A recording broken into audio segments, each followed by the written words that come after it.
Hello guys, तो कैसे हो आप सभी। होप सो आप सभी अच्छे होंगे। स्वागत है आप लोगों का आज की नई वीडियो में। तो आज का जो हमारा टॉपिक है वो है वन यानी कि फॉरेस्ट, जंगल। तो चलिए शुरुआत करते हैं आज की हमारी वीडियो की।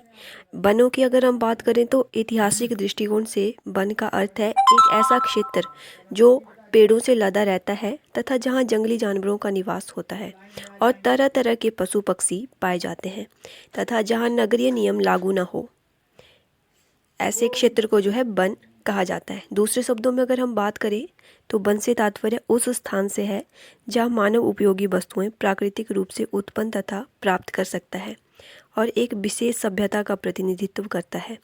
सामान्य शब्दों में वन विभिन्न प्राकृतिक साधनों का एक ऐसा भंडार है जो उपयोग प्रक्रियाओं के विषय से संबंधित है। हम बात करेंगे वनों की पृष्ठभूमि। भारत की प्राकृतिक वनस्पति से भरपूर क्षेत्र में वनों का प्रमुख स्थान है। वर्तमान में वनों का विभाजन देश भर में एक समान नहीं है। कुछ क्षेत्रों व राज्यों में वन नहीं के बराबर है, जिसमें दिल्ली में 1/5%, राजस्थान में 2/5%, पंजाब में 3%। कुछ राज्यों में जो इन क्षेत्रों में जो है जो पेड़ है वो कम बरकरार है, कम मात्रा में देखने को मिलते हैं। और कुछ राज्यों में समस्त क्षेत्र का 1/3 भाग वनों से भरा रहता है, जिसमें प्रमुख रूप से हिमाचल प्रदेश 33%, मध्य प्रदेश 31%, केरल 21% वन यहाँ पे पाए जाते हैं। भारत में वनों का सबसे अधिक क्षेत्र त्रिपुरा में पाया जाता है, जो कि 68% है। वनों की व्याख्या जलवायु, भूमि तथा प्रजाति पर निर्भर करती है। वनों में विभिन्न प्रकार के पेड़ पौधे तथा किस्में पाई जाती है। हम बात करेंगे वनों का ऐतिहासिक विवरण। वनों से संबंधित प्राचीनतम प्रमाण हमें 2 करोड़ वर्ष पहले पाषाणकालीन सभ्यता से प्राप्त होते हैं।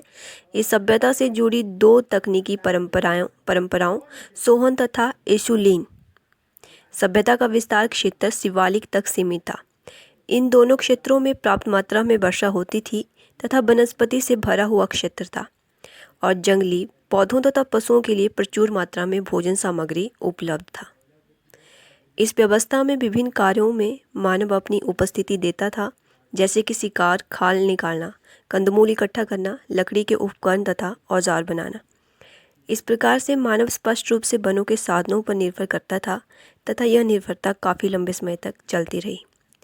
दूसरा महत्वपूर्ण चरण है हमारे पास हड़प्पा सभ्यता। हड़प्पा सभ्यता से खुदाई में मिली सामग्री के प्रमाणों से यह स्पष्ट होता है कि मानव तथा वनों के संबंध महत्वपूर्ण थे। हड़प्पा सभ्यता से प्राप्त लकड़ी से बनाए गए प्रमुख साक्ष्य प्राप्त होते हैं, जैसे कि लकड़ी के खिलौने, तांबे के उपकरणों से बनी लकड़ी के हैंडल, लकड़ी की गाड़ी, लकड़ी की नाव, कुम्हार की चाक, लकड़ी की छत, दरवाजे तथा खिड़की। हम बात करेंगे वैदिक सभ्यता की। इस सभ्यता में गांव वनों की सीमा पर ही बने थे तथा वनों के मध्य ऐसे संबंधों को प्रस्तुत करते हैं जिसमें समस्त गांव वनों पर निर्भर रहता था। वैदिक साहित्य में गांव तथा आरण्य के मध्य संबंधों का वर्णन हमें मिलता है।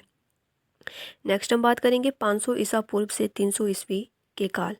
इसमें प्रमुख रूप से मौर्य काल में लकड़ी का महत्व इसलिए बढ़ा क्योंकि नगरों की संख्या बढ़ी तथा घरों के निर्माण के लिए लकड़ियों की आवश्यकता होती थी।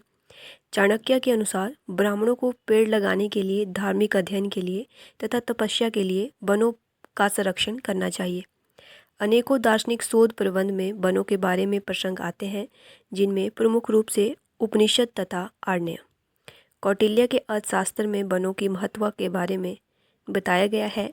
उन्होंने मुख्य रूप से 2 वनों के बारे में लिखा, एक तो चंदन का वन और दूसरा एलोई का वन, जो कि असम में पाए जाते हैं। 500 ईसा पूर्व से 300 ईस्वी का काल उत्तरी भारत का भारतीय महाद्वीप का नदी घाटी क्षेत्र दोनों ही उपजाऊ थे तथा इन क्षेत्रों में बड़ी मात्रा में नगरीकरण हुआ, जिससे वहाँ बड़े बड़े राज्यों का निर्माण हुआ। इन राज्यों में उत्तरी भारत का मौर्य काल तथा कुषाण, दक्षिण भारत में चालुक्य और संगम काल बड़े राज्यों की इमारतों को बनाने के लिए वन साधनों को का जो है अधिक शोषण हुआ तथा इसी के साथ साथ व्यापार के बड़े पैमाने पर शुरुआत के लिए जहाज़ों व नाव का भी निर्माण किया गया, जिससे वनों का दोहन शुरू हुआ। हर्षवर्धन के काल में कृषि तथा वन क्षेत्र में काफ़ी वृद्धि हुई। हेवनसॉन्ग ने इस काल के बारे में विस्तृत जानकारी प्रदान की है। उन्होंने निम्न वन क्षेत्रों को अंकित किया है। नंबर 1 कौसाम्बी, जंगली हाथियों से ग्रस्त क्षेत्र। मगध, इस क्षेत्र में मगध तथा मुदीर के मध्य का क्षेत्र। कलिंग, जंगली हाथी ग्रस्त क्षेत्र। आंध्र, दक्षिण कोशाल तथा इसके मध्य का वन क्षेत्र। चोले, जंगल क्षेत्र। मलाया के पहाड़ से चंदन और कपूर प्राप्त होता है। इन सभी क्षेत्रों का विवरण हमें इरफान हबीब और फैज़ हबीब की पुस्तक इकोनॉमिक मैप ऑफ इंडिया मिलता है। हम बात करेंगे दिल्ली सल्तनत। इस काल में जो है संपूर्ण जनसंख्या में वृद्धि हुई, साथ ही साथ नगरों व शहरों की संख्या भी बढ़ी। इन कारणों से जलाने के लिए लकड़ी की, फलों, घरों, बैलगाड़ियों आदि की मांग में वृद्धि हुई। इसके अतिरिक्त इस काल में बड़ी मात्रा में वनों को काटने का उल्लेख भी मिलता है। उदाहरण के लिए बलवन के काल में दोआब के जंगलों को भारी मात्रा में काटा गया था। नेक्स्ट हम बात करेंगे मुगल काल। इरफान हबीब की पुस्तक जो किताब है एटलस ऑफ मुगल एम्पायर, ये लिखते हैं मुगल काल में प्रमुख वन थे उत्तरी पर्वत या हिमालय, हिमालय की गिरी पहाड़ी, तराई का क्षेत्र, मध्य भारतीय वन क्षेत्र, उत्तर में नर्मदा और सोन नदी तथा मध्य पूर्वी तटीय सीमा क्षेत्र, घाट की श्रृंखलाएं, पश्चिम क्षेत्र, लकड़ी के वन, उत्तर पूर्व क्षेत्र, ब्रह्मपुत्र का वन, गंगा के डेल्टा में वन क्षेत्र। इन सभी वन क्षेत्रों से सबसे अधिक मांग इमारती लकड़ी की थी, जो कि उच्च कोटि की लकड़ी मानी जाती थी। इस लकड़ी की आवश्यकता इमारत, फर्नीचर, पुल, नाव या जहाज बनाने में प्रयोग की जाती थी। इस लकड़ी के अतिरिक्त पंजाब में साल की लकड़ी का भी महत्ता थी। ठीक है, पंजाब में साल की लकड़ी की भी महत्वपूर्ण माना जाता था।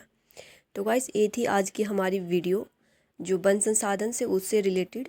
आशा करती हूँ आप लोगों को वीडियो अच्छी लगी होगी। इसी तरह आगे भी हमारे साथ बने रहिए। चैनल को सब्सक्राइब कीजिए, वीडियो को लाइक कीजिए, कमेंट कीजिए आपको वीडियो कैसी लगी। Thank you so much.